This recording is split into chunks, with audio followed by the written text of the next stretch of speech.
வணக்கம்,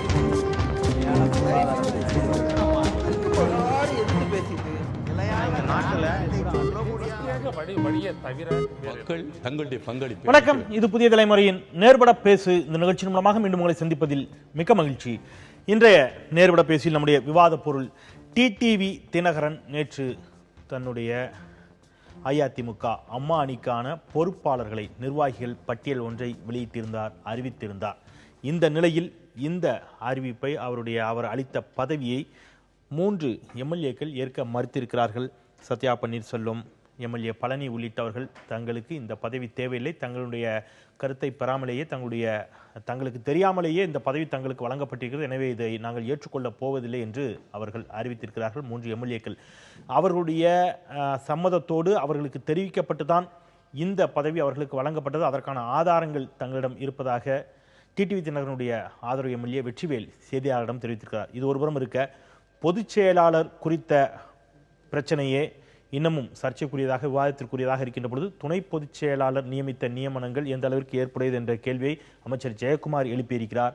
டிடிவி தினகரன் இதுபோல் நிர்வாகிகளை நியமனம் செய்தது கேலிக்குரியது என்று அமைச்சர் ஆர்பி உதயகுமார் மற்றொரு புறம் விமர்சித்திருக்கிறார். அஇஅதிமுக அம்மா அணியில் மோதல் முற்றுகிறதா? அதிமுக ஓபிஎஸ் இபிஎஸ் என்பதை தாண்டி தற்போது டிடிவி என்று 3 அணிகளாக பிரிகிறதா? இதுவே விவாத பொருள். பயணிக்கலாம். அரங்கில் நம்மோடு காங்கிரஸ் கட்சியின் சார்பில் சட்டப்பேரவை கொறடா வழக்கறிஞர் விஜயதரணி அவர்கள் இணைகிறார்கள். வணக்கம் சொல்லி வரவேற்கிறேன். முன்னாள் சட்டப்பேரவை உறுப்பினர் ஓபிஎஸ் அணியின் சார்பில் அஇஅதிமுக புரட்சித்தலைவி அம்மா அணியின் சார்பில் பாபு முருகவேல் அவர்கள் வணக்கம் சொல்லி வரவேற்கிறேன். திரு கௌரி சங்கர் அவர்கள் அஇஅதிமுக அம்மா அணியின் சார்பில் எடப்பாடி தரப்பு வாதங்களை வைப்பதற்காக அவர் நம்மோடு இணைகிறார். மூத்த பத்திரிகையாளர் திரு ரமேஷ் அவர்கள், நால்வருக்கும் வணக்கம். நம்மோடு பெங்களூருவில் இருந்து தினகரன் அவர்களுடைய ஆதரவு நிலைப்பாட்டில் அஇஅதிமுக அம்மானின் சார்பில் வழக்கறிஞர் புகழேந்தி அவர்களும் இணைகிறார்கள். அவரையும் வரவேற்று நாம் நிகழ்ச்சிக்குள் பயணிக்கலாம். நான் கௌரி சங்கர் உங்களிடமிருந்தே தொடரலாம் அப்படின்னு நினைக்கிறேன். அதிமுக அம்மா அணி மோதல் முற்றுகிறதா? அதிமுக 2ஆக இருந்த நிலையில் இப்பொழுது 3 ஆகிறதா? ஏன் இந்த அளவுக்கு நீங்களாம் கவலைப்படுறீங்கன்னு என்னால் புரிஞ்சிக்கவே முடியல. பிகாஸ் நீங்கள் ரூலிங் ஏன்னா ஒரு 1,64,000 உறுப்பினர்களை கொண்ட இந்த கட்சி 1 கோடியே 64 லட்சம் உறுப்பினர்களை கொண்ட கட்சி. நாங்கள் கவலைப்பட்டுக்கிட்டு இருக்கிறோம், ஐயோ இப்படிலாம் கட்சியில் நடக்குது, அது நடக்குது, இது நடக்குதுன்னு. நீங்க மீடியாக்காரங்க எல்லாரும் ரொம்ப ஓவரா. அன்னைக்கு பாத்தீங்களா, 5ஆம் தேதி தினகரன் அலுவலகத்திற்கு வருகிறார், காவல்துறைகள் குவிக்கப்பட்டு இருக்கிறது, கைது செய்யப்படுவாரா தினகரன், இது ஒவ்வொரு இதுலயும் போட்டி போட்டு விட்டுட்டு நீங்க எல்லாரும் இது பண்றீங்க.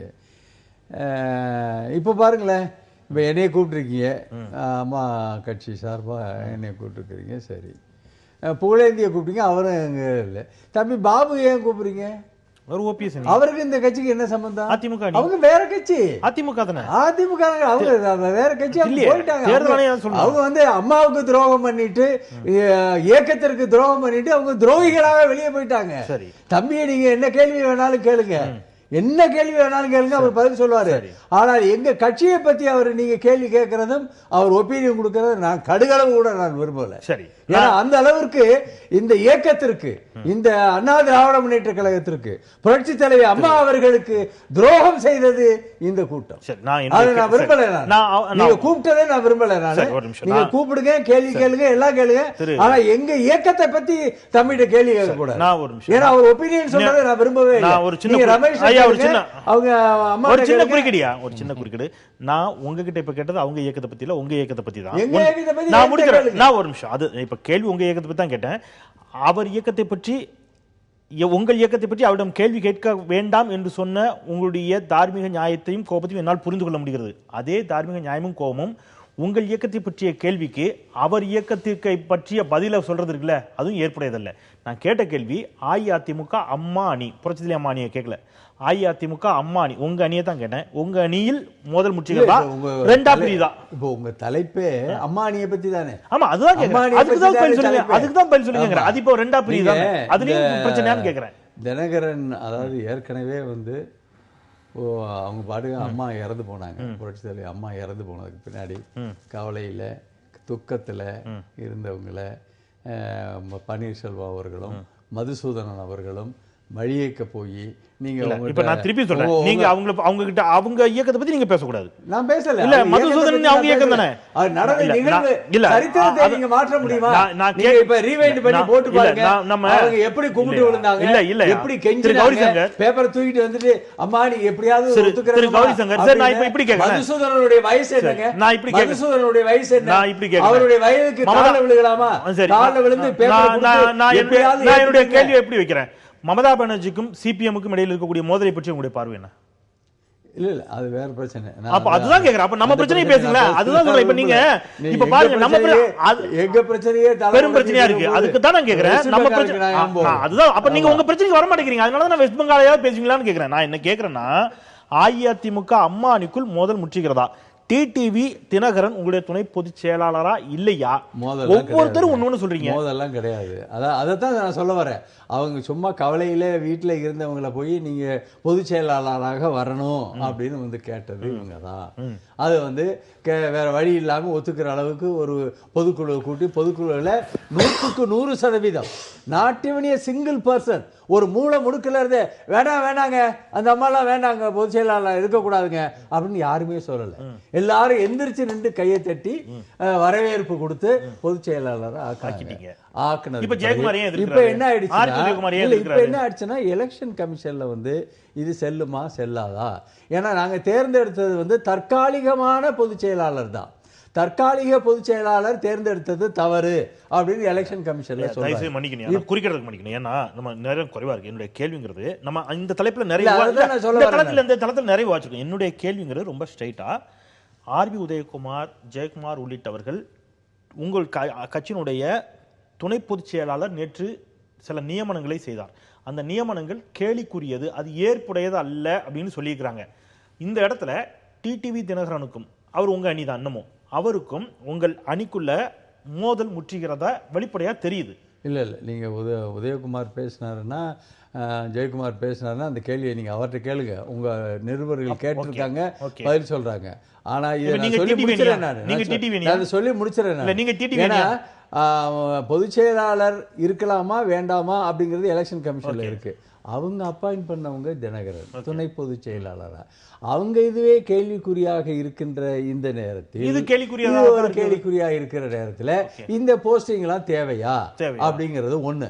ரெண்டாவது, அதுல அவங்க அனௌன்ஸ் பண்ணதுல 2-3 எம்எல்ஏக்கள் நான் அதை ஏற்றுக்கொள்ள மாட்டேன் அப்படின்னு சொன்னது என்னன்னா, அவர் தேர்தலுக்கு முன்னாடி, அவர் துறை பொதுச் செயலாளர் பொறுப்பு ஏற்றதுக்கு பின்னாடி நானே பார்த்துருக்கிறேன். எல்லாரும் வருவாங்க, நான் போயிருக்கேன், அவரை பார்க்க போயிருக்கும் போது வருவாங்க, ஐயா எனக்கு பாருங்க ஒரு போஸ்டிங்கே எனக்கு கொடுக்கவே இல்லைங்க, நான் எம்எல்ஏ ஆகி கூட எனக்கு போஸ்டிங் கிடையாதுங்க, நான் எம்பி ஆகி கூட போஸ்டிங் கிடையாதுங்க, கட்சி போஸ்டிங் பண்ணணும்னு நான் ரொம்ப கவலையா இருக்கிறேன், எனக்கு கிடைக்கல அப்படிமா. ஏமா இப்போ தானே எனக்கே கிடைச்சிருக்கு அப்படின்னு அவர் சிரிச்சுக்கிட்டே சொல்லுவார். நான் கேட்டிருக்கிறேன். நான் அதே மாதிரி அதை மனசுல வச்சிருந்துட்டு அன்றைக்கு அவர்கள் கேட்டதற்கு இன்றைக்கு அவர் போட்டிருந்திருக்கலாம். அப்படிதான் நான் நினைக்கிறேன். அது எப்படி போட்டாருன்னு தெரியல. கன்சர்ன் லெட்டர் வாங்கி போடுறது மோதல் முற்றுதாங்கிற கேள்விக்கு நீங்க பதில் சொல்ல மாட்டீங்க. மோதல்லாம் கிடையவே கிடையாது. மோதல் கிடையாது. நீங்க சொன்னீங்களே 5ஆம் தேதி கைது ஆவாரு, 5ஆம் தேதி அங்க பெரிய கேட்டுக்கு முன்னாடி பெரிய எல்லாம் உங்க மீடியாக்களை போட்டு பாருங்க. நீங்க எல்லாம் 5ஆம் தேதி அவர் கைது ஆவாரு, காவல்துறையில் குவிக்கப்பட்டு இருக்கிறது, அப்படியாக இப்படியாகன்னு மக்களை பயமுறுத்தி என்னமோ நடக்க போதாக்குற 5ஆம் தேதி அவர் வரவே இல்லை. பயந்துட்டு வந்தாருன்னு அதையும் அப்படி ஒரு வார்த்தையை கொக்கிய போடுறீங்க. வரவே இல்லை. அதெல்லாம் கிடையாது. ஊடகங்கள் குழப்பத்தானங்க பண்றீங்க. நீங்க தெளிவா குழப்பிக்கிட்டு தான் ரொம்ப தெளிவா இருக்கிறோம். அதுல எந்த அற்புதமான ஒரு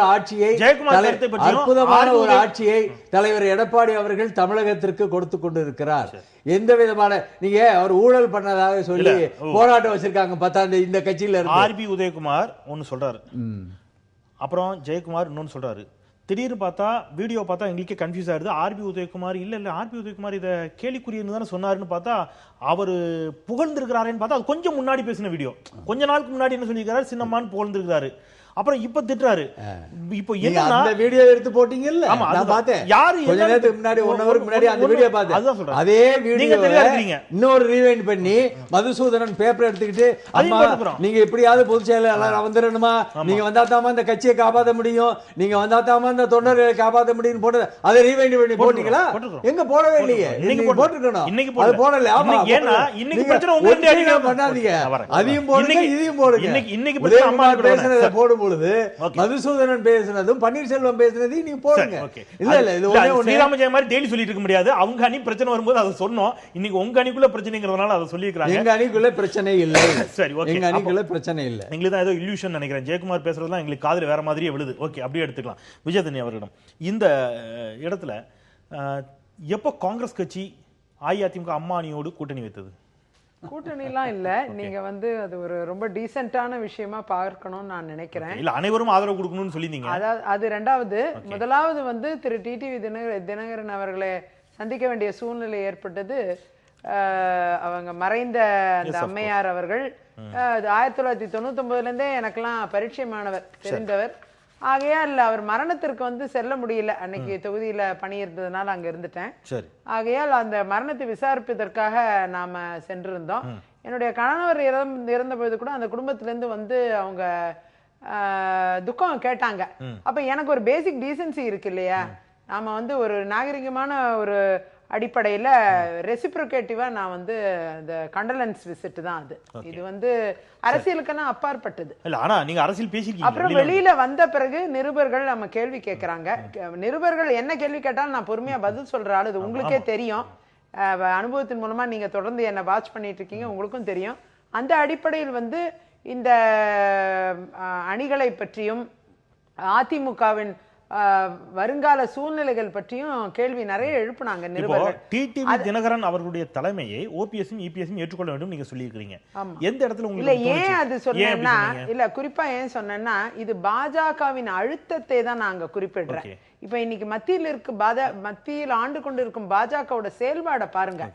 அருணாச்சல் பிரதேசம் எடுத்துக்கங்க, ஜார்க்கண்ட் எடுத்துக்கங்க, எங்க காங்கிரஸ் கட்சிக்குள்ளேயே 1000 குழப்பங்களை உண்டு பண்ணி பிளவுபடுத்தி பெரிய பிரச்சனைகளை உருவாக்குனாங்க. அதாவது சென்ட்ரல் கவர்மெண்ட் அல்லது பாஜகவினுடைய பிரஷரை எதிர்த்து நிற்கக்கூடிய அளவிற்கு டிடிவி தினகரன் தான் இருக்கிறார். அதாவது அது ஏன் இருக்க வாய்ப்பு இருக்குன்னு நான் நினைக்கிறேன்னா, ஓபிஎஸ் பொறுத்த வரைக்கும் அவருக்கு ஒரு பர்சனல் அஜெண்டா முதல்வர் ஆகணும்னு நினைச்சாரு. அதுல குழப்பம் வந்து ஏதோ ஆயிருக்கு. அதுக்கப்புறம் அவருக்கு அழுத்தம் கொடுக்கப்பட்டது பாஜகவால். அப்படியே அவர் பாஜக சரணாகதி ஆயிட்டாரு. கிட்டத்தட்ட மெம்பரே ஆயிடுவார் போல் இருக்காங்க. அடுத்தது பாத்தீங்கன்னா இபிஎஸ் பொறுத்த வரைக்கும் அவருக்கும் எப்படி அழுத்தம் கொடுக்கப்பட்டது, வருமான வரி சோதனை, சிபிஐ சோதனை எல்லாம் நடத்தினாங்க. உள்ள அமைச்சர்கள் இபிஎஸ் பொறுத்த வரைக்கும் இந்த அழுத்தம், இவங்க 2 பேருமே பதவியில இருந்த முதல்வர்கள். இப்ப எனக்கு என்ன டவுட்னா, தினகரனை பொறுத்த வரைக்கும் அப்படி பதவிகள் ஒண்ணும் கிடையாது. இவர்தான் இந்த கட்சியை கொண்டு போக முடியும் நான் நினைக்கிறேன். முக்கிய பதவி இருக்கு, துணை பொதுச் செயலாளர் ஒரு பதவி இருக்குது. கட்சியில தான் பதவி. ஓபிஎஸ் அவர்களையும் இபிஎஸ் அவர்களையும் தொலைபேசி வாயிலாகவும் நேரில் சந்தித்தும் பாஜக தரப்பிலிருந்து குடியரசுத் தலைவர் வேட்பாளருக்கும் குடியரசு துணைத் தலைவர் வேட்பாளருக்கும் தங்களுடைய ஆதரவை கேட்டார்கள். அவர்கள் தெரிவித்திருக்கிறார்கள். அதை நம்மளால புரிஞ்சிக்க முடியுது. அவங்க கேட்டிருக்கிறாங்க, இவங்க கொடுத்திருக்கிறாங்க. காங்கிரஸ் தரப்புலேருந்து நிச்சயமா கேட்க முடியாது. ஏன்னா அவங்க திமுக அலையன்ஸ்ல இருக்கிறீங்க, அதனால அவங்க கேட்கல. பிஜேபி கேட்டிருக்கிறாங்க, கொடுத்துருக்காங்க. ஆனா பிஜேபியிலேருந்து யாரும் டிடிவி தினகரன் பேசல. இவரா வாண்டடா போய் பாஜகவிற்கு ஆதரவு அளித்தாரு. இதுதான் அவருடைய பாஜக எதிர்ப்பு நிலைப்பாடா? நீங்க அந்த இடத்துல நீங்க அவங்களுக்கு தரப்படுகிற டிடிவி தினகரனை நீங்க வந்து அவர் யாருக்கு ஆதரவு தெரிவித்தார் அந்த நிலைப்பாட்டுக்குள்ளெல்லாம் நாங்க அதெல்லாம் யோசிக்கவே இல்லை.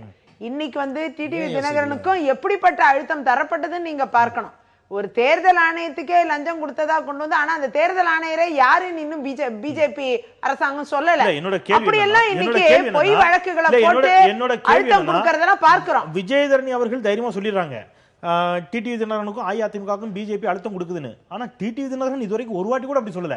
செய்தியாளர்கள் கேக்குறாங்க, பாஜகவிற்கு உங்கள் அமைச்சர்கள் பயப்படுகிறார்களா, பாஜக அழுத்தம் கொடுக்கிறதா? நீங்க அப்படியெல்லாம் சொல்லிக்க முடியாது, நான் அப்படி எதுவும் உணரல அப்படிங்கிறாரு. அப்போ அவரும் உங்களுடைய பார்வையில ஓபிஎஸ் இபிஎஸ் மாதிரி அவரும் பாஜகவின் அச்சுறுத்தலுக்கு இவங்க எல்லாருமே வந்திருக்காங்க.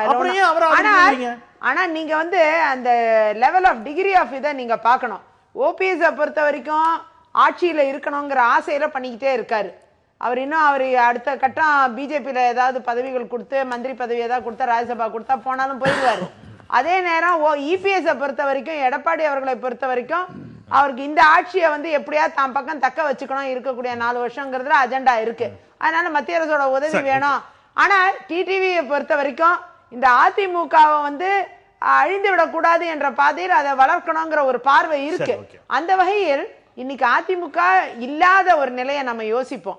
அந்த இடத்துல யார் வந்து உட்காருவாங்க அப்படின்னு பார்க்கும் பொழுது அங்க பாஜக ஆர்எஸ்எஸ் தான் குடியேறக்கூடிய ஒரு வாய்ப்பை இன்னைக்கு தமிழகத்துல உருவாக்கிட்டு இருக்காங்க. அதை தான் நாங்க எதிர்க்கிறோம். ஒரு எம்எல்ஏ கூட இல்லாத ஒரு கட்சி இன்னைக்கு இவ்வளவு அழுத்தத்தை கொடுத்து பின்வாசல் வழியா வர நினைக்கிறாங்க. அதை தான் நாங்க காங்கிரஸ் கட்சி தரப்புல எதிர்க்கிறோம்.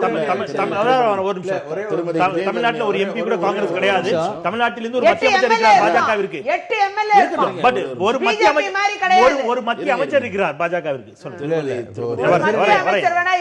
தமிழக அரசியல்ல மதிப்பிற்குரிய திருமதி விஜயதரணி அவர்களுடைய வாதம் வந்து வியப்புக்குரியதாகவும் நகைப்புக்குரியதாகவும் இருக்கு. எப்படின்னா இவர்களெல்லாம் அப்புறப்படுத்திட்டு பாஜக வரணும்னு நினைக்கிறாங்க. அப்ப காங்கிரஸ் நீங்க ஒரு கட்சியே இல்லையா?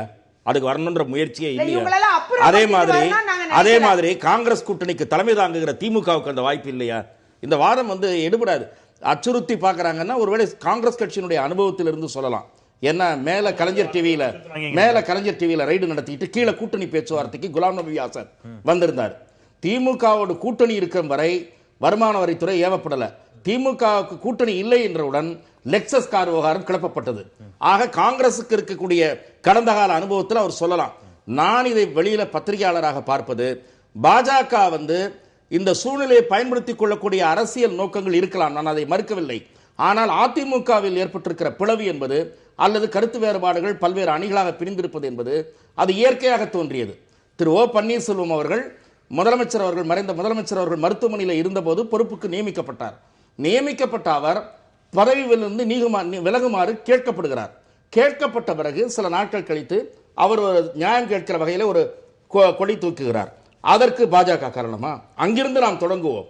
அதற்கு பிறகு அந்த கூவத்தூரிலே போய் எம்எல்ஏக்கள் தங்க வைக்கப்பட்டு அந்த கூவத்தூரில் இருந்து முதலமைச்சராக திருமதி சசிகலா அவர்களுடைய ஆதரவோடு எடப்பாடி முதலமைச்சராக வருகிறார். அந்த ஆட்சி அந்த இப்போது நம்பர் மதிப்புக்குரிய கௌரி சங்கர் அவர்கள் சொன்னதிலிருந்து நான் மாறுபடுகிறேன். மதுசூதனன் போய் கேட்டாரே என்று சொல்லுகிறார். அது மறுக்க முடியாத உண்மை.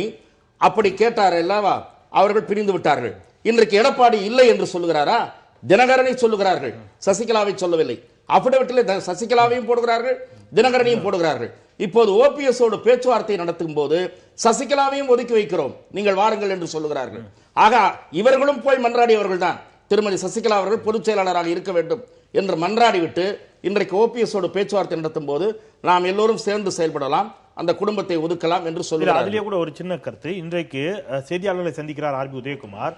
அவர் ஒரு கருத்தை சொல்றாரு, திருமதி வி கே சசிகலா அவருடைய நியமனமே கேள்விக்குறியாக உள்ள பொழுது டிடிவி தினகரனுடைய நியமனம் என்பது எந்த அளவுக்கு அப்படிங்கறத அவர் சொல்றாரு.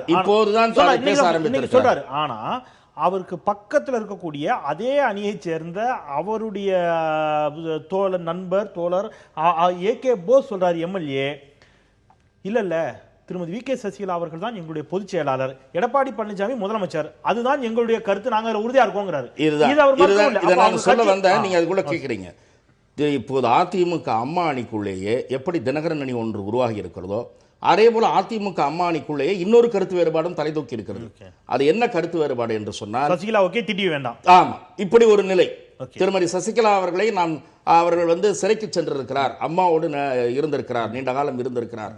அவர் இன்றைக்கு சிறைக்கு சென்றிருக்கிற சோதனையான நேரத்தில் நாம் அவரை ஒதுக்குவது சரியாக இருக்காது என்ற கருத்துடையவர்களும் அந்த அணிக்குள் இருக்கிறார்கள். இது எப்போது திரு டிடிவி தினகரன் அவர்களை நாம் வந்து ஒதுக்கி விடுவோம் நீங்கள் என்று எடுத்த முடிவை நாங்கள் ஏற்றுக்கொள்கிறோம் என்று சொன்னார்கள். சொன்ன பிறகும் கூட பல பேர் போய் சந்தித்துக் கொண்டுதான் இருந்தார்கள். அதனால்தான் ஸ்கோர் போர்டு போடுவதை போல 28 எம்எல்ஏக்கள் 29 எம்எல்ஏக்கள் 34 எம்எல்ஏக்கள் என்று இருந்தார்கள். இப்போது 3 பேர் நாங்கள் பொறுப்பில் இருந்து நாங்கள் கொடுத்த பொறுப்பை வேண்டாம் என்று சொல்லி இருக்கிறார்கள். அது நிர்பந்தத்தின் அடிப்படையில் என்று திரு டிடிவி தினகரன் தரப்பிலே சொல்லிக் கொண்டிருக்கிறார்கள். இவர்கள் அந்த எண்ணிக்கையை மேலும் குறைப்பதற்கு கூட முயற்சி எடுக்கக்கூடும். இன்றைக்கு சுற்றுப்பயணம் அறிவித்த பிறகு இன்றைக்கு அதிமுக அம்மா அணிக்குள் ஒரு சலசலப்பு தோன்றி இருக்கிறது. இந்த பிரச்சனையை நாம் எப்படி எதிர்கொள்வது? அது என்ன மாதிரியான அச்சம்? அவர் அடுத்தது முதலமைச்சரை நோக்கி நகர்வார், அந்த பதவியை குறிவைப்பார், இல்ல, அதற்கான வாய்ப்பு பழனிசாமி ஆதரவாளர்களுக்கு இருக்கிறதா? அல்ல, அதற்கான வாய்ப்புகள் குறைவு. அவர் கட்சிக்குள் பிரச்சனையை தோற்றுவிப்பார், கலகம் ஏற்படும் என்ற நிலை இருக்கிறது. நான் அந்த இடத்துல வரேன். பாபு முருகவேல் இந்த இடத்துல அவர் ஒரு தொடக்கத்தில் ஒரு கருத்து வச்சாரு, நீங்க கேட்கறதா இருந்தா டிடி தினகரனை பற்றி எங்களை பத்தியும் கேளுங்க, இவங்க எங்க கட்சிக்கே சம்பந்தம் இல்லாதவங்க அப்படிங்கிறாரு. உங்களுடைய பார்வை? அஇஅதிமுகவுக்கும் உங்களுக்கு தொடர்பு இல்லையா இப்போ? இல்ல, அது வந்து ஒரு தொலைக்காட்சி நிறுவனம் தான் முடிவு பண்ணோம். மரியாதைக்குரிய நிச்சயமா நாங்க எல்லா விருந்தினர்களையும் அதுல மாற்றிக்கிறதுல அதை நான் பதிவு எந்த மாதிரியான விவாதம் நடத்த வேண்டும், எந்த மாதிரியான கேள்வி கணைகளை தொடுக்க வேண்டும் என்று ஒரு தொலைக்காட்சி நிறுவனம் முடிவு செய்ய வேண்டிய விஷயம். அது பாபு முருகனுடைய கருத்து உடன்படுகிறது இல்ல? நீங்க உங்க கருத்தை பதிவு பண்ணிட்டீங்க. அழைத்த அனைத்து விருந்தினர்களையும் புதிய தலைமுறை மதிக்கிறது, அந்த இடத்துல மதித்தான் எல்லோரையும் அழைக்கிறோம், அவருடைய கருத்துக்களை பதிவு செய்யணுங்கிறதான் புதிய தலைமுறை நோக்கம். கேள்வி அவர் அழைத்த நோக்கத்துல நிச்சயமா உங்களுடைய கருத்துல நானும் உடன்படுறேன், அந்த கருத்துல நாங்க மாறுபடுறோம். ஆனா அவருக்கும் உங்க கட்சிக்கும் இப்ப தொடர்பு இல்லைங்கிறார்ல, நீங்க இப்ப தனி இயக்கமாகவும் தனி கட்சியாகவுமே அடையாளப்படுத்தப்படுகிறீர்கள், அவ்வாறு பார்க்கப்படுகிறீர்களான்னு கேட்கிறேன். இல்ல, மரியாதைக்குரிய நான் கௌரி சங்கர் அதை சொல்ல வேண்டியதில்லை, தேர்தல் ஆணையமே சொல்லிவிட்டது. அனைத்து இந்த அண்ணா திராவிட முன்னேற்ற கழகம் என்ற ஒரு இயக்கம் தற்போது முடக்கி வைக்கப்பட்டிருக்கிறது.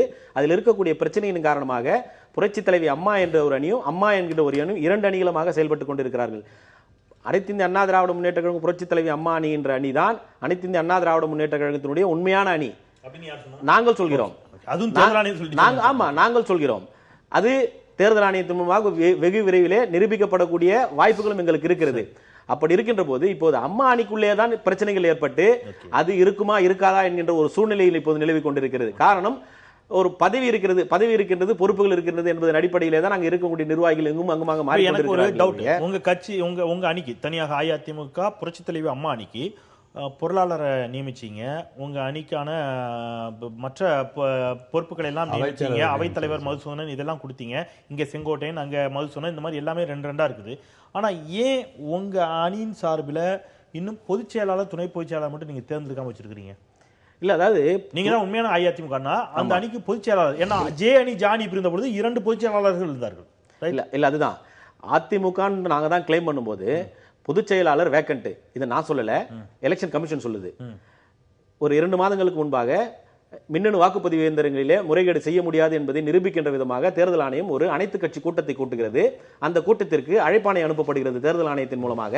புரட்சி தலைவி அம்மா அணிக்கு மரியாதைக்குரிய மதுசூதனுக்கு அனுப்பப்படுகிறது, அம்மா அணிக்கு திரு செங்கோட்டையன் அவர்களுக்கு அனுப்பப்படுகிறது. அங்கே அவர்கள் குறிப்பிட்டிருக்கிறார்கள் அஇஅதிமுகவிற்கு பொதுச் செயலாளரிடம் காலியாக இருக்கிறது என்பதை ஸ்பெசிபிக்கா குறிப்பிட்டு அனுப்புறாங்க. அதுதான் நான் சொல்ல வரேன். பொதுக்குழு கூட்டி நீங்க ஒரு பொதுச் செயலாளரையும் துணை பொதுச் செயலாளரையும் தேர்ந்தெடுத்து நாங்க எங்க அணியின் சார்பில் ஒரு பொதுச் செயலாளரையும் துணை பொதுச் செயலாளரையும் தேர்ந்தெடுத்து இருக்கிறோம் அப்படின்னு சொல்லி அதை ஒரு அபிடவிட்டா தேர்தல் ஆணையத்துக்கு தாக்கல் செய்யலாம். தேர்தல் ஆணையம் அதை ஏற்றுக்கொள்கிறதா இல்லையாங்கிறது பிற்பாடு. ஆனா ஏன் அந்த முயற்சியை நீங்க இன்னை வரைக்கும் செய்யல? இல்ல, அதுதான் இப்ப ஆனா அம்மா அணியில செய்திருக்கக்கூடியது ஒரு காமெடியான விஷயம். அந்த காமெடியை நாங்களும் செய்ய விரும்பல. அது செஞ்சா லீகலா நீங்க தான் அந்த காமெடி செஞ்சீங்க. இல்ல நாங்க இன்ன வரைக்கும் இல்ல.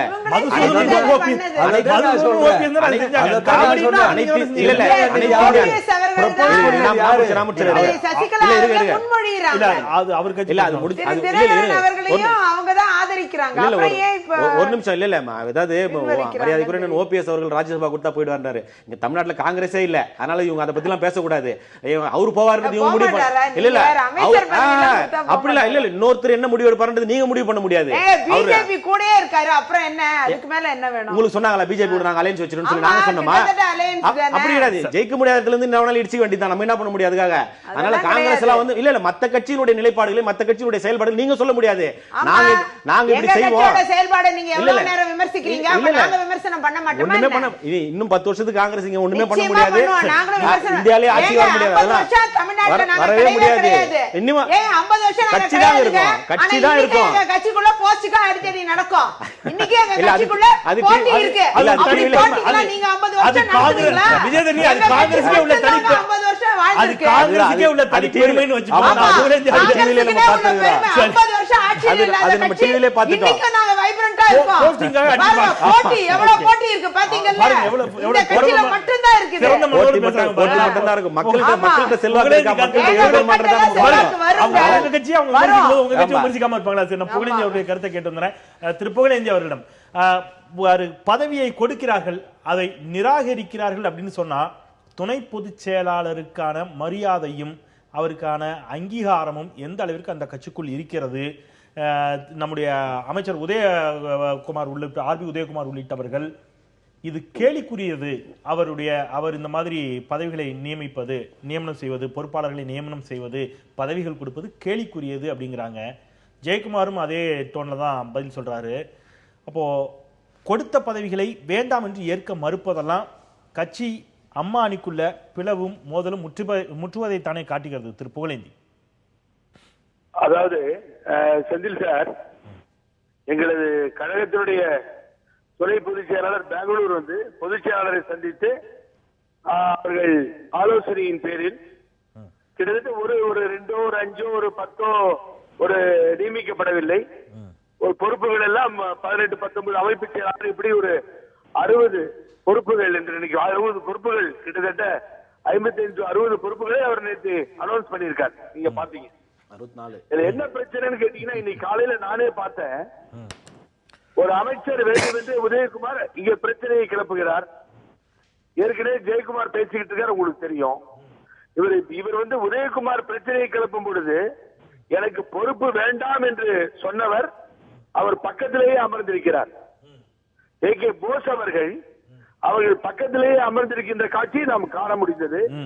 இதே திரு AK போஸ் அவர்கள் அண்ணன் வீட்டிற்கு வந்து தினகரன் அவர்களுக்கு துணை பொதுச் செயலாளருக்கு ஆதரவு தந்து போனார்கள். அதற்கு பின்னாலே திரு பழனியப்பன் எங்களது அமைப்பு செயலாளரும் திரு செந்தில் பாலாஜி அமைப்பு செயலாளரும் அவரோடு பேசி கங்கரன்ஸ் வாங்கி கொண்டுதான் அவர் வேண்டும் என்று சொன்னதால் தான் அறிவிக்கப்பட்டிருக்கிறார்கள். ஆகவே அதற்கு பின்னாலே இதை கெடுத்து தூண்டிவிட்டவர் அங்கே உதயகுமார் என்பதிலே அவர் பக்கத்தில் உட்கார்ந்து ஸ்டேட்மெண்ட் கொடுக்கிறார் பாருங்க. அதனாலேயே நீங்க நல்லா யூ அண்டர்ஸ்டாண்ட் என்ன நடந்திருக்குன்னு சொல்லி. இல்ல புகழேந்தி, நான் என்னால புரிஞ்சுக்க முடியுதுன்னு வச்சுக்கிறேன். என்னுடைய கேள்வி, உதயகுமாரும் அமைச்சராக இருக்கிறார், அமைச்சரவையில் இடம்பெற்றிருக்கிறார், அஇஅதிமுக அம்மானியில் தான் இடம்பெற்றிருக்கிறார். இப்போ என்னுடைய கேள்விங்கிறது, அஇஅதிமுக அம்மானிக்குள்ள ஜெயக்குமார் முரண்படுகிறார், உதயகுமார் முரண்படுகிறார், இன்னும் ஒரு 4 MLAக்கள் AK போஸோட சேர்த்து சொல்றேன், அவங்க தங்களுடைய பதவியை வேண்டான்னு சொல்றாங்க. இன்னும் பலரும் முரண்படுகிறார்கள். சிலர் நம்முடைய ரமேஷ் அவர்கள் சொன்ன மாதிரி, பத்திரிகையாளர் ரமேஷ் சொன்ன மாதிரி, சசிகலாவை ஏற்றுக்கொள்கிறோம் ஆனால் டிடிவி தினகரனை ஏற்றுக்கொள்ள மாட்டோம் அப்படிங்கிறாங்க. 2 பேரையும் ஏற்றுக்கொள்ளக்கூடிய சிலர், 2 பேருமே வேண்டான்னு சொல்லக்கூடிய சிலர். அப்போ கட்சிக்குள்ள ஏகப்பட்ட, நான் சொல்றது அம்மானிக்குள்ள மட்டும் ஏகப்பட்ட குழப்பமும் மோதலும் இருப்பதை பட்டவர்த்தனமாக வெளிப்படையாக தெரிந்து கொள்ள முடிகிறது இல்ல இது போன்ற செயல்பாடுகளால்? இல்ல, இப்ப நீங்க ஒண்ணு கவனிக்கணும். நான் கர்நாடக மாநில அதிமுக சார்பில் அண்ணா திராவிட முன்னேற்ற கழகத்தின் சார்பில் முதல்ல ஆரம்பத்துல இந்த தீர்ப்பு வருவதற்கு முன்னால் எங்களது பொதுச் செயலாளர் முதல்வராக வேண்டும் என்று ஒரு தீர்மானத்தை போட்டு சொன்னேன். இது கழக சார்பில் சொல்லப்பட்டது. ஆனால் அமைச்சர்கள் சார்பில் முதலாக ஒரு அமைச்சர் முதன்மையாக பொதுச் செயலாளர் அவர்கள் தான் முதலமைச்சராக வர வேண்டும் என்று சொன்னவர் உதயகுமார் அவர்கள். மறந்துவிட வேண்டாம் தயவுசெய்து, நான் தவறாக சுட்டிக்காட்டவில்லை. இதே அமைச்சர் அவர்கள் மின் உற்பத்தி தமிழகத்திலே மிகவும் மோசமான நிலையில் இருந்த பொழுது கிட்டத்தட்ட 6-7 கிலோமீட்டர் டியூப்லைட்டை போட்டு கரண்டை யூஸ் பண்ணார்னு சொல்லி அம்மா அவர்களால் நீக்கப்பட்டவர். இப்படி ஏதாவது ஒரு குழப்பத்தை பண்ணிட்டு இருக்காரு. இன்னைக்கு திடீர்னு தோன்றி பேசுறாரு. நான் என்ன சொல்றேன், இல்ல இந்த ஏதாவது குழப்பம்னு சொன்னதுல நீங்க சொன்ன குழப்பத்துல திருமதி VK சசிகலா அவர்களை முதலமைச்சராக தேர்ந்தெடுக்கணும்னு சொன்ன குழப்பமும் அடங்குமா? இது எது குழப்பம் அவர் தான் சார் முடிவு பண்ணும். முதல்ல அம்மா வேணும்ன்றாரு, இல்ல அது திரு புகழேந்தி, அதுதான் கேள்வி.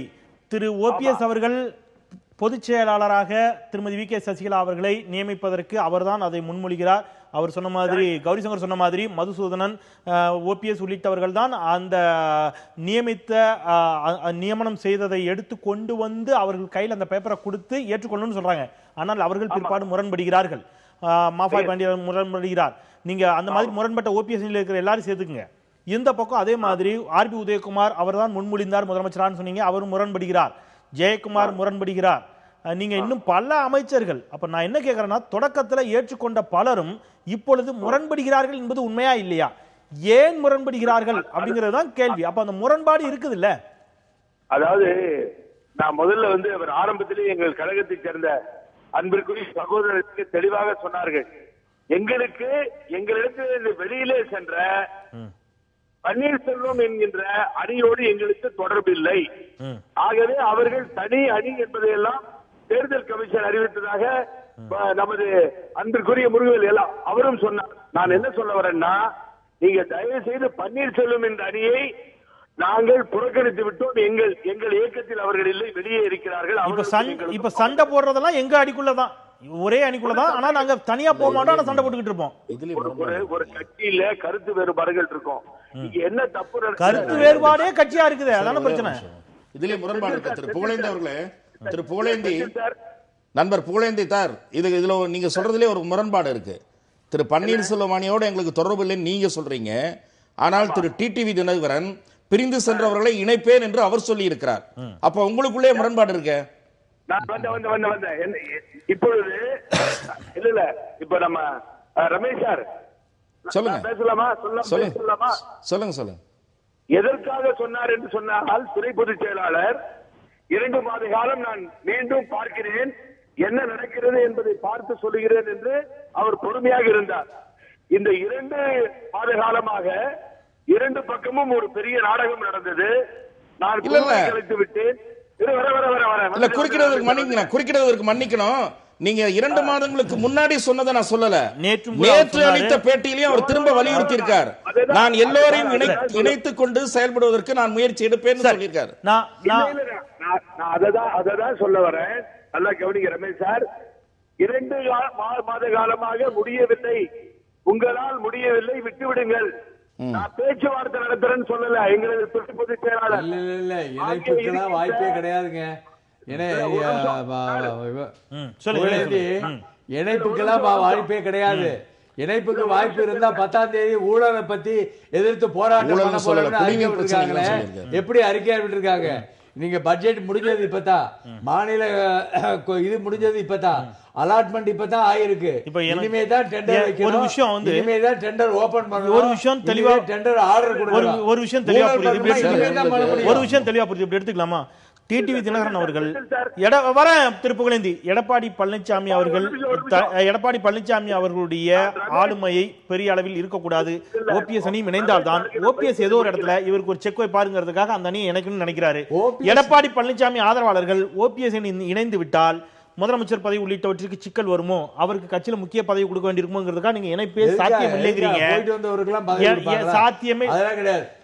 என்னைக்கு வந்து ஊழலை பத்தி நான் வந்து போராட்டம் பண்ணுவேன்னா, யாருடைய ஊழல்? புரட்சி தலைவர் அம்மா செய்த ஊழல் சொல்லி அவர் சொல்றாரா? இது ஆட்சிக்கு எடப்பாடி வந்து இப்ப 5 மாசம் ஆகுதுங்க. 5 மாசத்துல எந்த டெண்டரும் விடல, எந்த டெண்டரும் ஓபன் பண்ணல, எந்த டெண்டருக்கும் ஆர்டர் கொடுக்கல. அப்படியே பண்ணினாலும் இவர் பொதுப்பணித்துறை அமைச்சராக இருந்த போது, இவர் முதல்வராக இருந்த டெண்டர் தான் ஓபன் பண்ணி இப்ப நடைமுறையில நடந்துகிட்டு இருக்கு. ஏன்னா இப்பதான் உங்களுக்கு வந்து எல்லா மாநிலங்களும் முடிஞ்சு அலாட்மெண்ட் வந்திருக்கு. எப்படி ஊழல் பண்ண முடியும்? விஜயபாஸ்கர் சொல்லிப்பாங்களோ? விஜயபாஸ்கர் எங்க ஊழல் பண்ணாரு? யார் சொன்னா? எழுதி ஒருத்த பைத்தியக்கார எழுதி வச்சிருந்தானா அதுல 89 கோடி ஃபிகர் இருந்தது, அதனால அது ஊழல் ஆயிட முடியுமா?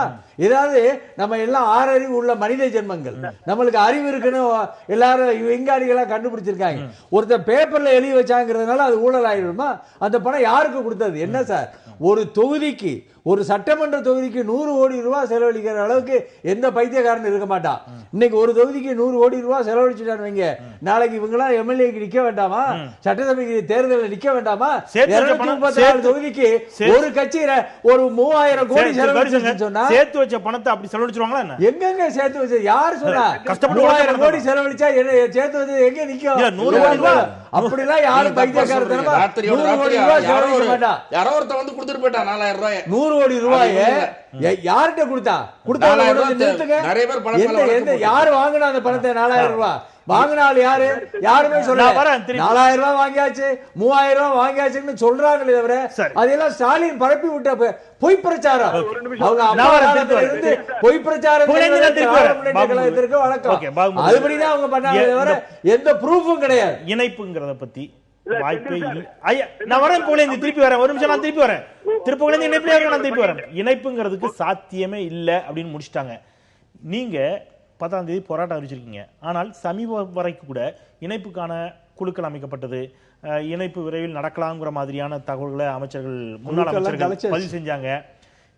ஏதோ இடத்துல இணைப்புங்கிறது உங்களுக்கு நோக்கமா இருந்துச்சு. ஆனா நீங்கள் வைத்த பிரதான கோரிக்கைகள், நீங்க வெளியில சொல்ற கோரிக்கை விட்டுருங்க, 2 கோரிக்கை, அதை தாண்டி பிரதான கோரிக்கையாக ஓபிஎஸ் அவர்களுக்கான பதவி உள்ளிட்ட அல்லது உங்கள் அணியை சார்ந்தவர்களுக்கான பதவி உள்ளிட்ட கோரிக்கைகள் நிராகரிக்கப்பட்டதுதான் வேற வழி இல்லாம சீச்சி இந்த பழம் புளிக்குங்கிற நிலைக்கு வந்து இப்போ அந்த போராட்டத்தெல்லாம் அறிவிக்கிறீங்களா? இல்ல அதான் இது முற்றிலுமா நான் மறுக்கிறேன். நான் ஏசியமான கேள்விகளுக்கெல்லாம் பதில் சொல்ல முடியாது. ஏசியங்களுக்கு எங்கிட்ட பதிலும் கிடையாது. நாங்கள் வைத்த பிரதானமான கோரிக்கைகள் 2 கோரிக்கைகள் தான். அந்த 2 கோரிக்கைகளும் அங்கே நிறைவேற்ற இயலாது, நிறைவேற்ற முடியாத ஒரு சூழ்நிலை அங்கே இருக்கிறது. இந்த 2 கோரிக்கைகள் நிறைவேற்ற முடியாததற்கு காரணம் அவர்கள் இருவரும் இணைந்து நாடகம் ஆடுகிறார்கள். அந்த நாடகத்திலே நாங்கள் சிக்கி ஏமாந்து விடக்கூடாது என்பதற்காகத்தான் நாங்கள் இருந்தோம். எங்களுடைய அணி ஒரு குழு அமைத்தது. அந்த குழு பேச்சுவார்த்தைக்கு தயாராக இருந்தது. ஆனால் அந்த பக்கத்திலும் ஒரு குழு அமைத்து அவர்கள் பேச்சுவார்த்தைக்கு வராமல் எங்களை ஏதோ ஒரு விதத்திலே போக்கு காட்டி, காலையில் ஒருத்தர் பேச்சுவார்த்தை வரலன்னு மத்தியானம் ஒருத்தர் என்ன பண்ணார், அதுக்கு கான்ட்ராவா ஒரு பதில் சொல்லுவார். ஸோ இப்படி இருக்கும்போது ஏதோ ஒரு அங்கே சூழ்ச்சி நடந்து கொண்டிருக்கிறது, இதனால் இது சரிப்பட்டு வராதுன்னு சொல்லி 12/6/2017 நாங்கள் குழுவையே கலைச்சிட்டோம். ஆனால் நேற்றைய முன்தினம் வரையில எங்களுக்கு அந்த குழு கலைக்கப்படவில்லை. மரியாதைக்குரிய நிதியமைச்சர் திரு ஜெயக்குமார் அவர்கள் சொல்கிறார் இந்த குழு இன்னும் கலைக்கப்படவில்லை, அந்த குழு அப்படியே தான் இருக்கிறது, இணைப்புக்கான சாத்தியம் இருக்கிறது என்று சொல்லிக் கொண்டிருக்கிறார்கள். ஆனால் நாங்கள் இந்த இணைப்பு இனி சாத்தியமே படாது, இணைப்புக்கான தேவையும் இல்லை என்று சொல்லி நினைக்கிறீங்க. இல்ல இது இது வந்து என்ன ஒரு நாடகம் நடந்து கொண்டிருக்கிறது. அங்கே நாங்கள் தெளிவா சொல்லிட்டோம். ஒரே நிமிஷம் 12/6/2017 தான் நீங்க குழுவை அழைக்கிறீங்க. அது வரைக்கும் நீங்க பேச்சுவார்த்தைக்கு தயாரா தான் இருக்கீங்க. பிரதான கோரிக்கைகள் 2 கோரிக்கை தான். ஒன்று செல்வி ஜெயலலிதா அவர்களுடைய மரணத்திற்கு விசாரணை கமிஷன் வைக்கணும், இன்னொன்று திருமதி வி.கே. சசிகலா உள்ளிட்டவருடைய குடும்பம் நீக்கப்படும். அதுதான பிரதான கோரிக்கை. அதை தாண்டி வேற எந்த கோரிக்கை இல்லை. இப்ப 10ஆம் தேதி ஆர்ப்பாட்டம் அதை வலியுறுத்தி தானே பண்ணிருக்கணும். நியாயமா அரசினுடைய செயல்பாடுகளை கிரிட்டிக் பண்ணி தான் ஆர்ப்பாட்டம் அறிவிக்கிறீங்க. அப்ப அரசினுடைய செயல்பாடுகள் உங்களுக்கு திருப்தி இல்ல? இல்ல இல்ல இல்ல இல்ல அரசினுடைய செயல்பாடுகள் திருப்தி இல்ல. இந்த திருப்தி இல்லங்கிறது இந்த 12ஆம் தேதிக்கு அப்புறம் தான் திருப்தி இல்லாம போச்சு. அது வரைக்கும் ஏன் குழு வச்சீங்க? 8/3/2017 அன்மாவினுடைய மரணத்துக்கு விசாரணை வேண்டி தமிழகம் தழுவிய உண்ணாவிரதம் நாங்க நடத்திருக்கிறோம். மிகப்பெரிய வெற்றியும் நடந்திருக்கிறது. நீங்க இப்போ ஆர்ப்பாட்டம் பண்றது இந்த விசாரணை வலியுறுத்தியா அரசின் செயல்பாடுகளை எதிர்த்தா? அரசின் விசாரணை வலியுறுத்தி தான் நாங்க 8ஆம் தேதி உண்ணாவிரதம், ஒரு நாள் ஃபுல்லா உண்ணாவிரதம். 10ஆம் தேதியுடைய ஆர்ப்பாட்டத்திற்கான காரணங்கள் என்ன சொல்லுங்க? டெங்கு காய்ச்சலை வலியுறுத்தி, நீட் தேர்வுக்கு விவசாயிகளுடைய போராட்டத்திற்காக தமிழில் இருக்கப்பட்டிருக்க மிகப்பெரிய குடிநீர் பஞ்சத்தை காண்பித்து இதை வலியுறுத்தி தான் இந்த பிரச்சனை எல்லாமே இந்த 12ஆம் தேதிக்கு அப்புறம் தான் ஸ்டார்ட் ஆச்சு இல்லையா? நீங்க இந்த குழுவை கலைச்சதுக்கு அப்புறம் தான் எங்க இந்த தர்ம விஷயம் இந்த 12ஆம் தேதி தான் நீங்க குழுவை கலைச்சீங்க. இப்ப தண்ணீர் பஞ்சம் 12ஆம் தேதியில குடிநீர் 12/6 வந்து தண்ணி பிரச்சனையே கிடையாது. 12ஆம் தேதிக்கு அப்புறம் தான் நீட் பிரச்சனை தமிழகத்துக்கு வருது, 12ஆம் தேதிக்கு அப்புறம் தான் விவசாய பிரச்சனை வருது, 12ஆம் தேதிக்கு அப்புறம் தான் குடிநீர் பிரச்சனை வருது. எல்லாமே 12ஆம் தேதிக்கு அப்புறம் தான். லேட் பெட்டர் தென் நெவர். இதே போல வாய்மூடி மௌனியாக இருப்பதை விட தமிழக மக்களுக்கு ஒரு துணை நிற்கக்கூடிய ஒரு செயலாளர்களுடைய செயல் இருக்க. அந்த லேட் பெட்டர் தென் நெவருக்கு பின்னாடி தியானம் இருந்த காலத்துல இருந்த லேட் பெட்டர் தென் நெவருக்கு பின்னாடி இருந்த காரணிகள், இப்போ ஆர்ப்பாட்டம் அறிவிச்சதுக்கு பின்னாடி இருக்கக்கூடிய லேட் பெட்டர் தென் நெவருக்கு பின்னாடி இருக்கக்கூடிய காரணிகள் எல்லாமே முழுக்க முழுக்க மக்கள் நலன் சார்ந்தது மட்டும்தான் என்று உறுதியாக மக்கள் நம்ப வேண்டும். நம்பல, அதுதான் உண்மையான காரணம். மக்கள் நம்பணுன்றதுக்காக மக்கள் நம்ப வேண்டும் என்றதுக்காக நீங்க கொஞ்சம் விரிவாக போராடுகிறீர்களா? உங்கள் போராட்டம் என்பது மத்திய பாஜக அரசை எதிர்த்துமா என்ற கேள்வி எழுகிறது. அது ஒரு வார்த்தை அவங்க சொல்லட்டுமே. காங்கிரஸ் வருவாங்க போராடுறோம் சொல்லுங்களேன், தைரியமா சொல்லி பாருங்க. குடித நீர் டெங்கு உள்ளிட்டவற்றில் மாநில அரசு நீட்டை பொறுத்தவரை மத்திய அரசு முடிவெடுக்கணும். 10ஆம் தேதி போராட்டம் அஇஅதிமுக புரட்சி அம்மானி சார்பில் மத்திய அரசை எதிர்த்து போராட்டம், அப்படித்தானே? மாநில அரசு எதிர்க்கிறீங்க. நீட்டு செயல்படாத அரசாங்கம். என்ன செயல்படாத அரசு? மோடி அவர்களை அவங்க பதில் சொல்லுங்க சொல்லுங்க. 50 வருஷம் பலமான கட்சி, மலையை திருப்புற கட்சி. நாங்க நீங்க பண்ணுங்க பாஜக எதிர்த்து பெரிய ஆர்ப்பாட்டம் பண்ணுங்க. பிரயோஜனம் இருக்கா? நீங்க பண்றது பிரயோஜனம் இருக்கா? ஒரு பிரயோஜனமும் இருக்காது. மாட்டு இறைச்சி விவகாரத்திலே இந்த அரசாங்கம் மரியாதைக்குரிய முதலமைச்சர் வாய்மூடி இருந்தார். நாங்கள் அறிக்கை கொடுத்திருக்கிறோம். நீட்டு விவகாரத்திலே இந்த அரசாங்கம் மௌனமாக இருந்திருக்கிறது. நாங்கள் அறிக்கை கொடுத்திருக்கிறோம். எதிர்க்கட்சியாக இருந்திருக்கிறோம். ஒரு நிமிஷம். நீட்டு வாரத்தில் சட்டமே இயற்றப்பட்டிருக்கு, அவங்களும் சேர்ந்துதான். தமிழகத்தில் சட்டப்பேரவையில் ஏகமனதாக சட்டத்திருத்த மசோதா ஒன்று கொண்டு வரப்பட்டு அதை நிறைவேற்றப்பட்டு மத்திய அரசுக்கு அனுப்பப்பட்டு விட்டது. அவசர சட்டமும் மத்திய அரசிடம் கொடுக்கப்பட்டு விட்டது. நீங்க ஒரு முன்னாள் எம்எல்ஏவா இருந்திருக்கிறீங்க, சட்டப்பேரவை நிகழ்வுகள் உங்களுக்கு தெரியும், அட்வொகேட். இதை தாண்டி மாநில அரசிற்கு இருக்கக்கூடிய அதிகாரத்தை பயன்படுத்தி மாநில அரசு என்ன செஞ்சிட முடியும் நீங்க நினைக்கிறீங்க? ஜல்லிக்கட்டு விவகாரத்திலே மரியாதைக்குரிய ஓபிஎஸ் என்ன செய்தார்களோ அதை இந்த அரசாங்கம் செய்திருக்க வேண்டும். காவிரி நீர் பிரச்சனையிலே சந்திரபாபு நாயுடு சந்தித்து என்ன முடிவு எடுத்தார்களோ அதே போல வேகமாக செயல்பட்டு இருக்க வேண்டும். இதையெல்லாம் செயல்படாததை கண்டித்து தான் நாங்கள் இந்த போராட்டத்தை சல்லிக்கட்டை பொறுத்தவரை மத்திய பாஜக அரசும் சல்லிக்கட்டை நடத்த வேண்டும் என்பதில் உடன்பட்ட கருத்தை வைத்திருந்தார்கள். அவர்கள் முரண்பட்ட கருத்தை வைக்கவில்லை. அதோடு சேர்த்தான நீட்டு வாரத்தை பொறுத்தவரை பாஜக தெளிவாக 6 ஆண்டுகளா நடக்காத ஜல்லிக்கட்டு பிரச்சனையை ஒரே 3 நாட்களில் ஜெயலலிதா அவர்களால் சாதிக்க இயலாதை பன்னீர்செல்வம் சாதித்தார் என்று எடுத்துக்கொள்ளலாம். ஒரு சிறிய இடைவேளைக்கு பிறகு அந்த இடத்திலிருந்து நம்ம தொடரலாம். இணைந்திருங்கள். நேர்பட பேசலாம். அஇஅதிமுக அம்மானியில் மோதல் முற்றுகிறதா, அதிமுக 3 ஆகிறதா என்ற தளத்தில் விவாதித்துக் கொண்டிருக்கிறோம். நாம் நிறைவு கருத்தை நெருங்கிவிட்டோம். உங்களிடமிருந்து நிறைவு கருத்தாக ரமேஷ், நிறைவு கருத்து. அதாவது இந்த திரு புகழேந்தி அவர்களுடைய பேச்சிலும் சரி, மரியாதைக்குரிய கௌரி சங்கர் அவர்களுடைய பேச்சிலும் சரி, அதிமுக அம்மா அணிக்குள்ள ஒரு தெளிவான பார்வை, ஒரு தெளிவான கருத்து on the question of merger இல்லையோன்னு எனக்கு தோணுது. அதே குறைபாடு திரு அதிமுக புரட்சித் தலைவி அம்மா அணி தரப்புலையும் எனக்கு சில விமர்சனங்கள் இருக்குது. என்னென்னா, இவர் இங்கே உட்காந்துட்டு கேட்டகாரிக்கலாக இணைப்பே கிடையாதுன்னு பேசுகிறாரு. அவர் முதல்ல சொல்லிட்டாரு, அப்புறம் தினகரன் சொன்னது உண்மைதான்னு வர்றாரு. இப்போது நேற்று மூத்த அமைச்சரான செங்கோட்டையன் அவர்கள், திரு கௌரி சங்கருடைய கவனத்துக்காக சொல்கிறேன், மிக விரைவில் இணைப்பு நடைபெறும்னு நேற்று மூத்த அமைச்சரான செங்கோட்டையன் சொல்லியிருக்காரு. இவர்கள் சொல்லி அனுப்புகிற சில கருத்துக்கள் அவர்களுக்கு உடன்பாடாக இல்லை. சில சமரச திட்டங்கள், உள் விவகாரங்களை ஓரளவுக்கு அறிந்தவன் என்ற முறையில் சொல்லுகிறேன். சமரச திட்டங்களிலே உடன்பாடு எட்டப்படுமானால் அந்த இணைப்பு எட்டப்படும். திரு எடப்பாடி பழனிசாமி தரப்புக்கு திரு தினகரன் அவர்கள் தீவிர நிலையை எடுத்த பிறகு ஒரு பதட்டம் வந்திருக்கிறது.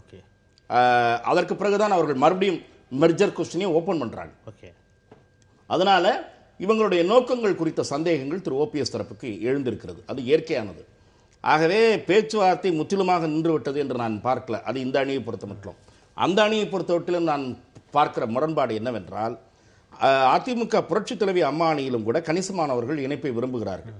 கணிசமானவர்கள் இல்லாமல் என்று சொல்லாவிட்டாலும் ஒரு பகுதியினர் இணைப்பை விரும்புகிறார்கள். அப்படி இருக்கின்ற சூழ்நிலையிலே நீங்கள் இணைப்பு நடந்தால் நல்லது என்று ஒரு பக்கம் கருதி கொண்டு, கட்சியினுடைய நலன் கருதி, யாருடைய சொந்த நலன் கருதியும் அல்ல, கட்சியினுடைய நலன் கருதியை கூட இணைப்பு நடந்தால் நல்லது என்ற ஒரு நோக்கம் இருக்கிற அதே வேளையில் எந்த கட்சியில் போய் இணைய போகிறோமோ அல்லது யார் யார் சேரப்போகிறோமோ அவர்களை ஊழல் அரசு என்று விமர்சிப்பது என்பது மீண்டும் சாத்தியம் இல்லாமல் அதுக்குள்ள நிறைவு கருத்து முடிச்சார். திரு தினகரன் அவர்களுடைய ஆதரவாளர்களுடைய எண்ணிக்கையை குறைக்கின்ற முயற்சியில் அடுத்து என்ன நடக்கும் என்று நீங்கள் கேட்பீர்களானால், அல்லது அது ஒரு எதிர்பார்ப்பு இருக்குது படிக்கிறவங்க கிட்ட கூட. திரு எடப்பாடி தரப்பு ஆளுகின்ற அதிமுக அம்மானி என்ன பண்ணணும்னா, திரு தினகரன் அணியை சார்ந்தவர்களுடைய பலவீனப்படுத்துகிற முயற்சியில் ஈடுபடும். சரி, அதற்காக பேரங்கள் நடைபெறும். வாக்குறுதிகள் வழங்கப்படும். இது தவறான சில போக்குகளை உருவாக்கும். தினகரனுடைய கைங்கரியத்தால் அதிமுக அம்மா அணியில் இருக்கிற சில பேர் வளம் பெறக்கூடிய நிலைமை ஏற்படும். இணைப்புன்னு சொன்னாங்க, அது ஒரு சயின்டிபிக்கான இணைப்பா இருக்கணும். இவங்க கேட்கறது எனக்கு முதல்வர் பதவி வேணும், எனக்கு பொதுச் செயலாளர் பதவி வேணும், இதெல்லாம் கொடுத்தா தான் நாங்க பண்ண முடியும். தர்ம யுத்தம் சொல்லிட்டே இருந்தாங்க. இப்ப அந்த தர்ம யுத்தம் எங்க போச்சுன்னே தெரியும். இணைப்பு சயின்டிபிக்கா இல்ல அது நேரம் இல்ல. மத்த எல்லாருடைய ஆளுமையோட நான் நிறைவு செய்யணும். எங்களுக்கு இந்த சட்டமன்ற உறுப்பினர்கள் அல்லாதவர்கள் தான் இந்த இணைப்புக்கு அந்த கோஷ்டியில இருந்து எதிர்ப்பை தவிர, சட்டமன்ற உறுப்பினராக இருக்கிறவங்க அத்தனை பேரும் இங்க வர வேண்டும் என்று ஒவ்வொருத்தரும் பேசிட்டு இருக்கிறாங்க. எல்லாரும் இங்க வரதான் போறாங்க. அந்த வகையில மெர்ஜர் நிச்சயம் இருக்கும். அவர் ரமேஷ் அவர்கள் சொன்னதுபடி இப்ப இந்த அண்ணன் சொல்ற மாதிரி ஒரு உறுப்பினர் விரும்புறாங்க, அந்த மாதிரிலாம் எதுவுமே கிடையாது. மரியாதைக்குரிய ஓபிஎஸ் அவர்கள் என்ன முடிவு எடுக்கிறார்களோ அதை ஒட்டி செல்லக்கூடிய வகையிலே தான் நாங்கள் இருந்து கொண்டிருக்கிறோம். இப்போது நாங்கள் அறிவித்திருக்கக்கூடிய இந்த ஆர்ப்பாட்டம் என்பது அம்மா அணியின் மீது மிகப்பெரிய குற்றச்சாட்டை இவர்கள் சுமத்துகிறார்கள் என்று நாங்கள் சொல்கிறோம். நான் என்ன சொல்றேன்னா, ஏற்கனவே மரியாதைக்குரிய சொல்லிவிட்டார், இது அம்மாவினுடைய அரசு கிடையாது, இது ஒரு பினாமி அரசாங்கம் என்று சொல்லிவிட்டார். யாரோட பினாமி? சசிகலாவினுடைய பினாமி அரசாங்கம் தான் மரியாதைக்குரிய முதலமைச்சர் முதலில் நடந்து கொண்டிருக்கக்கூடிய ஸ்டாலின் சொல்றாரு. அது பூரா அவங்க சொல்லுவாங்க. சரி, இல்ல அப்படியா நீங்க எடுத்துக்கிறீங்க?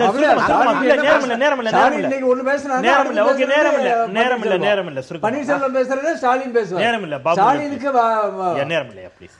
அதனால இப்போ இந்த அரசாங்கம் உண்மையிலேயே அம்மாவினுடைய வழியில் தான் நடந்து கொண்டிருக்கிறது என்று சொன்னால், அம்மா எந்த வழியில இந்த அரசாங்கத்தை நடத்தினார்களோ அதே போலத்தான் நடத்த வேண்டும். திரு அக்ரி கிருஷ்ணமூர்த்தி மீது ஒரு குற்றச்சாட்டு சுமத்தப்பட்டு இன்றைக்கு அவர் உயர்நீதிமன்றத்தால் விடுதலை செய்யப்பட்டு விட்டார். குற்றச்சாட்டு சுமத்தப்பட்டவுடன் அமைச்சரிலிருந்து தூக்கி எறியப்பட்டார். திரு ரமணா அவர்களின் மீது குற்றச்சாட்டு சுமத்தப்பட்டவுடன் தூக்கி எறியப்பட்டு விட்டார். இன்றைக்கு அதுபோல ஒரு நிலை இல்லை. அப்படி இருக்கின்ற பட்சத்திலே தான் இந்த அரசாங்கம் ஒரு ஊழல் அரசாங்கமாக செயல்பட்டுக் கொண்டிருக்கிறது. அதன் மீது ஒரு கண்டன ஒரு ஆர்ப்பாட்டத்தை நடத்த வேண்டிய ஒரு கட்டாயத்தில் நாம் இருக்கின்றோம் என்ற தான் இந்த கட்டணம். அதாவது இப்ப அதிமுகங்கிற ஒரு கட்சியை நிலைக்குலைய வைத்து பல அணிகளாக பிரிய வைத்து இன்றைக்கு அதை மத்திய பாஜக இன்னைக்கு குளிர்காய நினைக்கிறது. அதை தான் நாம கேள்வி எழுப்புறோம். இன்னைக்கு பல மாநிலங்கள்ல இது மாதிரி நிறைய கட்சிகளை உடைத்து அங்க வந்து இவங்க ஆட்சியை பிடிக்கக்கூடிய ஸ்ட்ராட்டஜியை உருவாக்கிட்டு இருக்காங்க. இன்னைக்கு அதையே தான் இங்கேயும் செஞ்சுட்டு இருக்காங்க. இதை புரிந்து கொண்டு இல்ல நான் என்ன சொல்றேன்னா, இந்த அளவுக்கு நாங்கெல்லாம் செய்யலங்க, காங்கிரஸ் செய்யல, செஞ்சிருந்தா இன்னும் நிறைய ஆட்சியில வந்திருப்போம். ஆனால் இவர்கள் அதில் விழுந்து விடாமல் எல்லோரும் ஒற்றுமையாக அந்த கட்சியை காப்பாற்ற வேண்டும் என்பதுதான் நாங்கள் நினைக்கிறோம். திராவிடம் என்பதை அழித்து விடாதீர்கள். ஒற்றை வரியில் நிறைவு நேரம் கடந்துருச்சு. ஒரு நிமிஷம் கொடுங்க சார். செந்தில் சார் முதல்ல முடிக்கிறதுக்கு நம்ம ரமேஷ் கேட்டாரு, எங்களது துணை பொதுச் செயலாளர் இணைப்பை பற்றி சொல்லவில்லை. அங்கே இருப்பவர்கள் எல்லாம் இங்கே வருவதற்கு காரணமாக அமைவேன் என்று சொல்லியிருக்கிறார்கள். ஆகவே ஓபிஎஸ் அணியோ ஒரு அணி நான் கருதவே கிடையாது. ஆகவே அங்கிருக்கின்ற சட்டமன்ற உறுப்பினர்கள் எல்லாம் வந்து விடுவார்கள். இங்கே 2 அமைச்சர்கள் உதயகுமாரும் ஜெயக்குமாரும் தூண்டி விடுகிறார்கள். மிக விரைவிலேயே இருவருக்கும் மாண்புமிகு என்ற வார்த்தையை பயன்படுத்த முடியாத நிலை ஏற்படும். இங்க இருந்து நீங்க இத சொல்லி அப்படி எல்லாம் பேசாதீங்க. தயவு செய்து அப்படி எல்லாம் பேசாதீங்க. அது வந்து இதுக்கு சரியா வராது. தயவு செய்து அப்படி எல்லாம் பேசாதீங்க. ஒரு நடவடிக்கையும் எடுக்க முடியாது. மாண்புமிகு அமைச்சர்கள் அவங்க கருத்தை சொல்றாங்க. அந்த கருத்தை சொல்றதுக்கு அவங்க மாண்புமிகு இறந்து விடுவார்கள் என்று சொல்வதெல்லாம் தவறு. அப்படிதான் தயவு செய்து பேசாதீங்க. அஇஅதிமுகவிற்குள் எந்த பிளவும் மோதலும் இல்லை என்பதை 3 பேரும் ஒரே நேரத்தில் 3 வெவ்வேறு விதமான கருத்துக்களை பேசுவதிலிருந்து நம்மால் புரிந்து கொள்ள முடிகிறது. அஇஅதிமுகவில் பிளவு இல்லை என்ற கருத்தோட நம்ம நிறைவு செய்யலாம். ஏன்னா 3 பேரும் பேசுவதை வைத்தே மக்களும் புரிந்திருப்பார்கள். நன்றி. திருப்புகழேந்தி தொலைபேசி வாயிலாக இணைப்பில் வந்தீர்கள். நன்றி. அரங்கில் இணைந்த 4 நன்றி. பார்த்த நேர்களுக்கும் நன்றி சொல்லி அந்த அளவிலே நாம் நிறைவு செய்யலாம். அச்சம் தவிர்த்து நெஞ்சம் நிமிர்த்தி மற்றொரு நேர்பட பேசி சந்திக்கின்றேன். நன்றி, வணக்கம். எதிர்த்து பேசிட்டு